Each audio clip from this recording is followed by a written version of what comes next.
This was a video that was supposed to come out last November. However, it ran into multiple delays to the point where it became outdated. I still wanted to release it, even though the audio is inconsistent and the writing and production is messy. I have left what I said untouched, so everything here is circa October of last year. Some things I have changed my mind on, so I'll make a 2023 edition as well. Here's what I was supposed to be releasing as my 10 subscriber special, so I hope you enjoy the video. HGP. For my first top 10, I wanted it to be something historic like the coaster itself. Most early coasters are made of wood, and there are still some amazing ones being made today. But what are some of my favorites? Well, I've been on enough to make a list like this, so why not go for it? This is my top 10 favorite wooden coasters.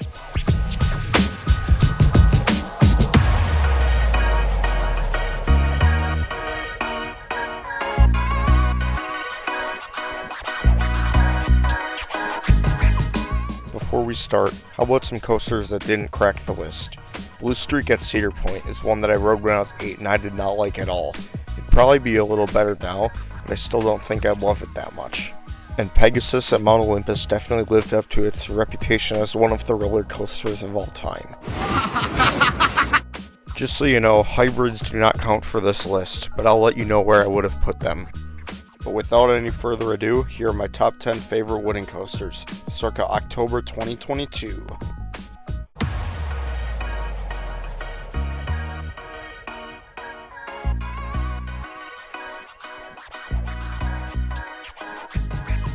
To start this list, we have two similar small-scale coasters at some similarly named parks. Little Dipper at Six Flags Great America and Meteor at Little America. I got an iconic selfie by Little Dipper and talked about it in length in my 2 vlogs from earlier this year. In short, I thought I would get something out of it by sitting in the back row, but it really did nothing for me. Same story in the past ride in the second to back. For Meteor, I took that mindset off and I had a pretty fun ride. Obviously not one of the best rides out there, but it succeeded at what it wanted to do. Just as long as you try to enjoy it for what it is, both of these will give you a good ride. It's also cool how the Six Flags bought the Little Dipper for around $33,000, but another nearby park was closing in the time of the recession. These are more of honorable mentions due to my short list, and wouldn't be here if I included RMCs, but they are worth mentioning as some fun family coasters. And I think that Meteor sent me around twice when I went, so that was cool as well. The POV of Meteor also looks significantly faster, so I think that backs up my claim that it's the better ride as well. But even if you ride Little Dipper instead, you'll still realize why it can't be spelled without the word lit.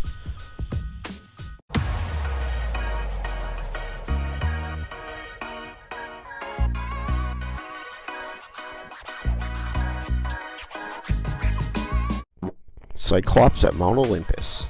I didn't expect a whole lot from this ride last time I rode it, but I ended up being very impressed. I rode it at least once between 2014 and 2016 and didn't remember much about it, especially considering I can't remember which year I rode it in. If it was one or both, I don't know.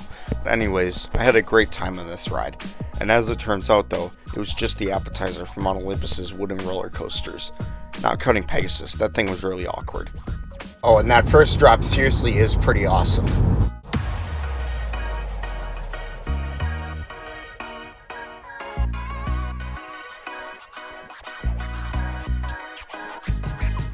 Screamin' Eagle at Six Flags St. Louis.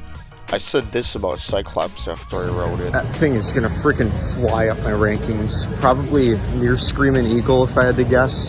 1 or 2 spots above that, maybe. It turns out I wasn't very far off. As of the end of 2022, I had them only 2 spots apart, separated by max force. Cyclops ended up jumping 17 spots in my rankings that day. However, I still give Screamin' Eagle the edge for being the longer ride. Though my family found it too rough to fully enjoy, but also admitted it wasn't a bad ride, I found it to be a fun ride with decent airtime, a good length, and an overall enjoyable experience. And I didn't think it was too rough either. However, this is not my favorite Eagle-themed roller coaster.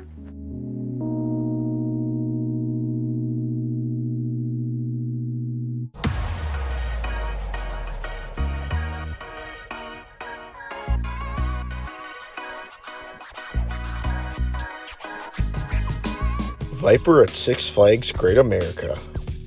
The Coney Island Cyclone may be the world's most well-known roller coaster, and we were lucky to get a replica at Great America.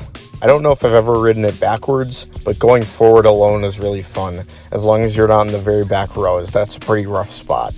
Yes, the park runs this backwards sometimes. Anyways, this coaster has some great airtime and a classic layout.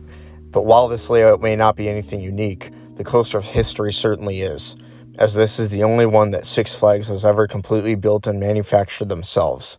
Safe to say, they did a good job, and even though it's getting rougher, I still think it's fun and worth riding. It may be one of the less popular rides, but it's a great time, and it really says a lot that this is in the middle tier of the park's coasters.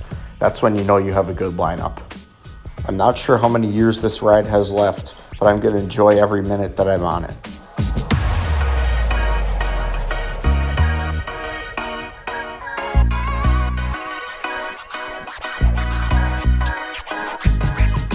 Zeus at Mount Olympus.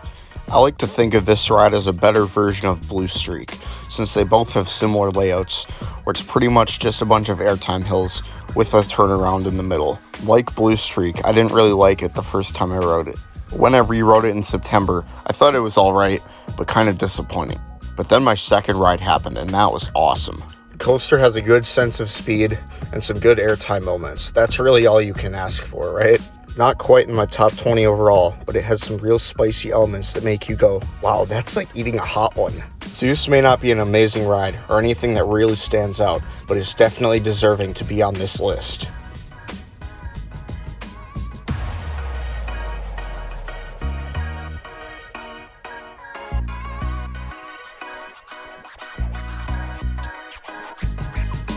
American Eagle at Six Flags Great America.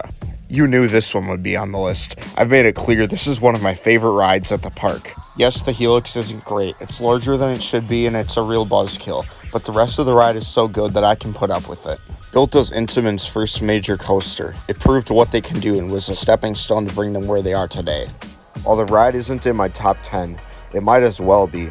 My last ride on this thing absolutely blew me away. While an RMC conversion would certainly be incredible, I think the ride as is great and I don't really want to see it go anywhere. Or at the very least, only change one side. However, that doesn't seem likely.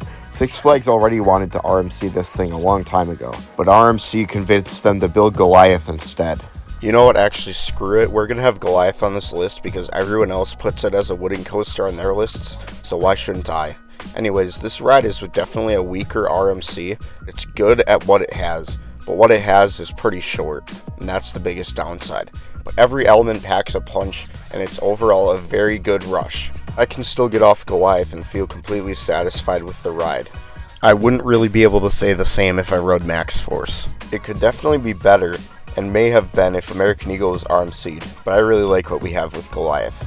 And American Eagle is also great. I'll always love that ride.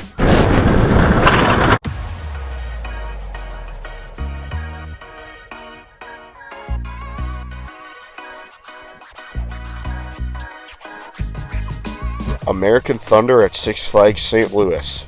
I guess I could have said that American Eagle wasn't the best American-themed coaster I'd ridden. This is a great wild ride, delivering the best airtime in the park, especially with that finale with the bunny hills.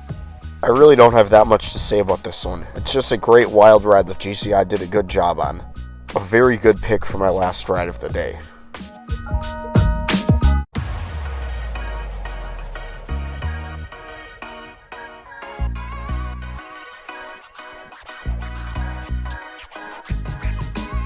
The Boss, also at Six Flags St. Louis. Talk about a ride living up to its name. This thing truly is a boss. I wasn't sure what to expect going in based on its polarizing reputation. Those who like it really like it, but those who don't really hate it. And it's safe to say I fell on the former end of that spectrum. It may not have the most airtime of any coaster out there, but it definitely makes it worth it. And there was one hill in particular I'd never forget. This was a very wild and enjoyable ride. Is it rough? Sure, but I didn't really mind it that much. But it did bring my restraint down by the end. This ride has a really strong sense of speed and some great hills. It does have several high turnaround sections, but I don't think they really slowed it down that much. I wasn't sure what I'd think of the ride based on its mixed reputation, but it was a very pleasant surprise. Long live the Twisted Airtime Hill. This ride was so boss!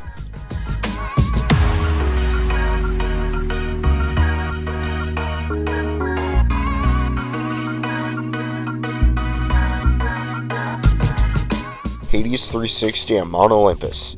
This has to be the most unique ride on the list. The only one to invert, the only one made by the Gravity Group, and the only one to go under a parking lot. After missing my first chance to ride it in 2014, I got back to the park 2 years later and took my first ride, and it was pretty awesome. Finally got back to the park 6 years later to get another ride on it, and it was pretty much just as good as before, but also stupid rough. This is one of the most impressive layouts on a roller coaster that's out there. None of the other rides at this park have a layout that really stands out. This ride is so well rounded. It has such a good layout. A great pre-lift, a great drop, an awesome underground section, not to mention that corkscrew island at the other end of the parking lot. It's just such a well-rounded ride, and it doesn't even end there because after it goes back in the parking lot, you have a whole nother section back on the other edge of the park. With better maintenance, this could seriously make an argument to be my number one coaster. Right now, only Raging Bull's ahead of it, and it's never been outside of my top 3. There's a reason this ride is themed after a god. Thanks for watching, everyone. I enjoyed putting this list together, and it's been great to finally get my first top 10 out. I know this video was a long time in the making, so I hope you enjoyed it. Subscribe to my channel if you want to see more videos like this, and also my other stuff like reviews and park vlogs. Also, join my Discord server if you want to talk to fans of the channel. I do lots of polls and daily questions in there, like how I recently surveyed my fans to pick what would be my first ride of the year, with Max Force beating out Whizzer and Superman. Thanks again for watching, and I hope you have a great day.